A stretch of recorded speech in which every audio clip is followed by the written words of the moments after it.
Olá, você está no canal Direito Administrativo On Demand, o canal aqui do YouTube com videoaulas de direito administrativo voltadas para concurso público que você assiste sob demanda, quando, onde e como você quiser.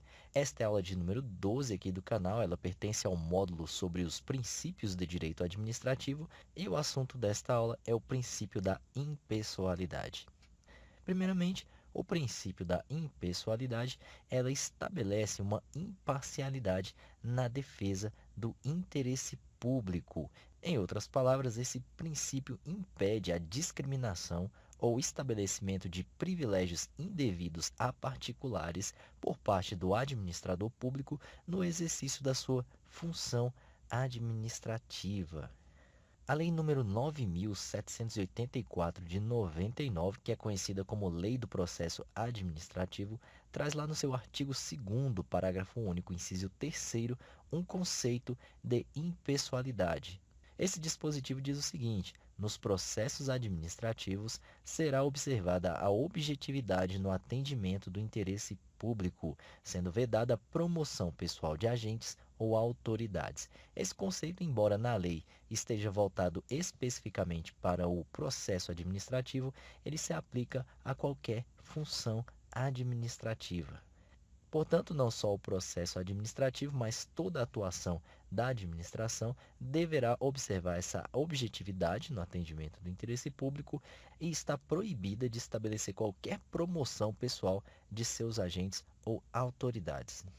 O princípio da impessoalidade ele tem uma íntima relação com outro princípio, que é o princípio da finalidade pública. Conforme esse princípio, a autoridade pública só pode praticar o ato para o seu fim legal, ou seja, para a finalidade daquele ato que está determinada na lei. Portanto, a autoridade pública, obedecendo ao princípio da finalidade pública, estará, por consequência, também obedecendo ao princípio da impessoalidade, realizando o ato apenas para atingir o seu fim legal, que, de forma ampla, é o interesse público, não o interesse particular. O princípio da impessoalidade também estabelece o agir impessoal da administração. O que é esse agir impessoal? Isso significa que a atuação do agente público ela sempre será imputada ao Estado pessoa jurídica, não a esse agente pessoa física. Por consequência disso, regra geral, a responsabilidade por dano decorrente do exercício regular de função administrativa é do Estado e não do agente público que praticou essa conduta de forma regular, sempre regular. Como exemplos da aplicação do princípio da impessoalidade, podemos citar primeiramente a licitação pública, que é o procedimento utilizado pela administração pública para a realização de compras. Esse procedimento dá igual oportunidade a todos aqueles que querem contratar com a administração pública de forma impessoal. Exemplo também a realização de concurso público, que dá a mesma oportunidade a todos os candidatos para adentrar o serviço público em um determinado cargo, obedecido, claro, os requisitos legais. E a gente falou lá da definição de impessoalidade que é dada pela Lei do Processo Administrativo. Temos aqui também como exemplo da aplicação do princípio da impessoalidade o impedimento e a suspeição nesse processo administrativo. Esses são apenas alguns exemplos da aplicação deste princípio, mas há vários outros. E um dos desdobramentos do princípio da impessoalidade é o subprincípio da vedação da promoção pessoal.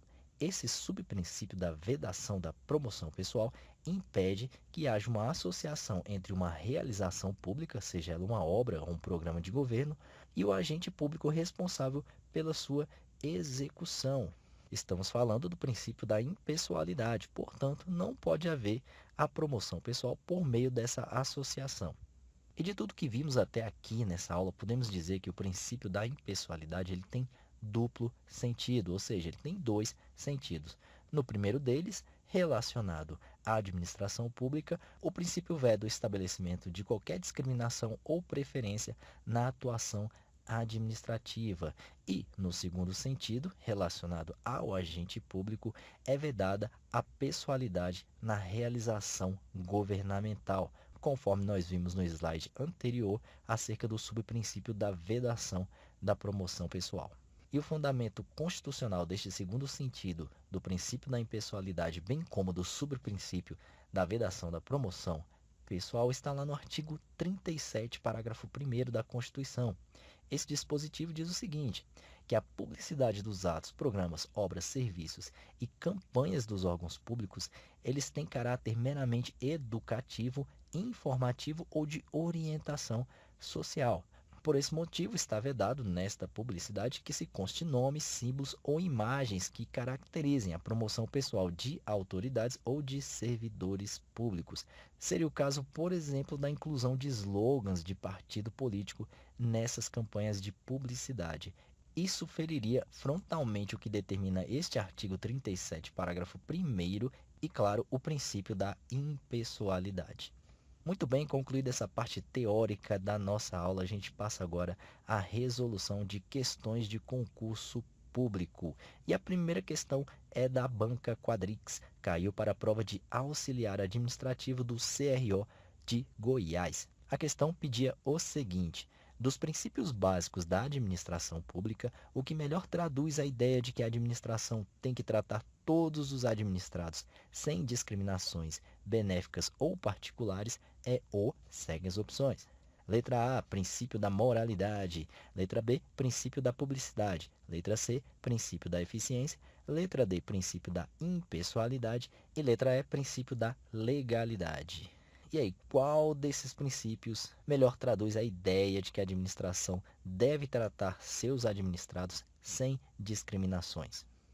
E a resposta correta, claro, você sabe, é o princípio da impessoalidade, o tema da nossa aula de hoje. Nós vimos que este princípio tem duplo sentido e um deles está relacionado à atuação administrativa, que não pode estabelecer qualquer discriminação ou privilégio aos seus administrados. Todos devem ser tratados de forma impessoal.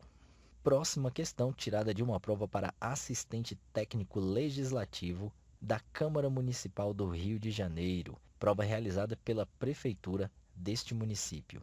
E a questão pedia o seguinte: o princípio da impessoalidade pode ser conceituado como: letra A, princípio do direito administrativo, segundo o qual os bens públicos só podem ser alienados na forma em que a lei dispuser, ou seja, a administração pública tem a livre disposição dos bens e interesses públicos. Letra B, princípio do direito administrativo, segundo o qual toda e qualquer atividade administrativa deve ser autorizada por lei. Letra C, princípio do direito administrativo, segundo o qual deve a administração voltar-se para o interesse público e não para o privado, vedando-se, em consequência, sejam favorecidos alguns indivíduos em detrimento de outros. E letra D, princípio do direito administrativo, segundo o qual a administração pode rever seus próprios atos para restaurar a situação de regularidade. E aí, qual dessas opções define o princípio da impessoalidade? Se você prestou atenção nesta aula, você sabe que a resposta correta dessa questão é a letra C. O princípio da impessoalidade é o princípio do direito administrativo, segundo o qual a administração deve voltar-se para o interesse público e não para o privado, sendo vedado favorecimento de alguns indivíduos em detrimento de outros. Foi exatamente o que a gente viu nesta aula. A letra A, referente à alienação de bens públicos, está errada, não tem a ver com o princípio da impessoalidade. Talvez tenha uma relação mais com o princípio da indisponibilidade do bem público, mas não com o princípio da impessoalidade. Letra B, princípio segundo o qual toda e qualquer atividade administrativa deve ser autorizada por lei, refere-se ao princípio da legalidade, que foi tema da aula de número 11 aqui do canal. Se você não viu esta aula, recomendo que você assista. E finalmente a letra D, princípio segundo o qual a administração pode rever seus próprios atos para restaurar a situação de irregularidade, refere-se ao princípio da autotutela, tema de outra aula aqui do canal. Portanto, a definição correta do princípio da impessoalidade estava na letra C. Mais uma questão agora desta banca aí, Magnus, caiu em uma prova de seleção para assistente em administração deste órgão, INES. E a questão dizia o seguinte: o princípio da administração pública, que está ligado à finalidade, o qual impõe ao administrador público que só pratique o ato para o seu fim legal, vedando a prática de ato administrativo sem interesse público ou conveniência para a administração, visando unicamente satisfazer interesses privados, denomina-se. Letra A, princípio da legalidade. Letra B, princípio da publicidade. Letra C, princípio da eficiência. Letra D, princípio da moralidade. E letra E, princípio da impessoalidade. Qual a resposta correta desta questão? E a resposta correta é o princípio da impessoalidade, que, como nós vimos, tem relação estreita com o princípio da finalidade. E é justamente o que diz o enunciado da questão. Se você sabe que há uma relação estreita entre o princípio da finalidade pública e o princípio da impessoalidade, você nem precisava ler o restante do enunciado. Matava na primeira linha lá, ó, o princípio da administração pública que está ligado à finalidade. É o princípio da impessoalidade. Portanto, resposta correta da questão, letra E. Agora, mais uma questão de uma prova para contador do Rio de Janeiro. Essa questão pediu o seguinte: segundo a exposição doutrinária, o princípio da impessoalidade não raramente é chamado de princípio da... Seguem as opções. Letra A, igualdade legal. Letra B, razoabilidade dos meios. Letra C, finalidade administrativa. E letra D, subjetividade coletiva. E a resposta conforme o gabarito desta prova foi, adivinhe, letra C, finalidade administrativa. Vimos lá na questão anterior, o princípio da impessoalidade é o princípio de direito administrativo que está intimamente relacionado ao princípio da finalidade. Portanto, a melhor resposta desta questão, que pedia como também é chamado o princípio da impessoalidade, é o princípio da finalidade administrativa. Mais uma questão agora retirada de uma prova para analista judiciário do Tribunal de Justiça do Mato Grosso, prova realizada pela Universidade Federal desse estado. A questão pediu o seguinte: este princípio possui duas formas. A primeira objetiva a atuação coletiva, voltada tão somente a uma finalidade pública. A segunda observa que os atos administrativos não devem ser atribuídos ao agente público que o está praticando, mas sim à administração. Ambas atuam na efetivação precisa do interesse público. Esta definição trata-se de qual princípio? Letra A, eficiência. Letra B, publicidade. Letra C, legalidade. E letra D, impessoalidade. Qual a resposta correta da questão? Tenho certeza que você sabe a resposta certa. Sim, é a letra D, a impessoalidade. Nós vimos, este princípio ele tem duplo sentido. No primeiro deles, em relação à administração pública, sua atuação não pode estabelecer discriminação entre os administrados. E no segundo sentido, referente ao agente público, sua atuação é impessoal. Ele atua sempre em nome do Estado, pessoa jurídica, não em nome próprio, não em nome de sua pessoa física. Por consequência, também não pode haver a associação entre a realização pública e a autoridade responsável por sua execução. Daí a resposta da questão C, a letra D, princípio da impessoalidade. Muito bem, chegamos ao fim da nossa aula de número 12, onde falamos tudo sobre o princípio da impessoalidade. Eu espero que você tenha gostado dessa aula, espero que ela tenha sido bastante proveitosa. E se você gostou, dê um ok aí embaixo do vídeo. Se você ainda não se inscreveu no nosso canal, aproveite para se inscrever agora. E se você já se inscreveu, verifique se você já clicou aí no sininho. Clicando nesse sininho, você é notificado sempre que eu publicar aula nova aqui no canal. Por enquanto, eu fico por aqui. Muito obrigado pela sua atenção e te espero na próxima.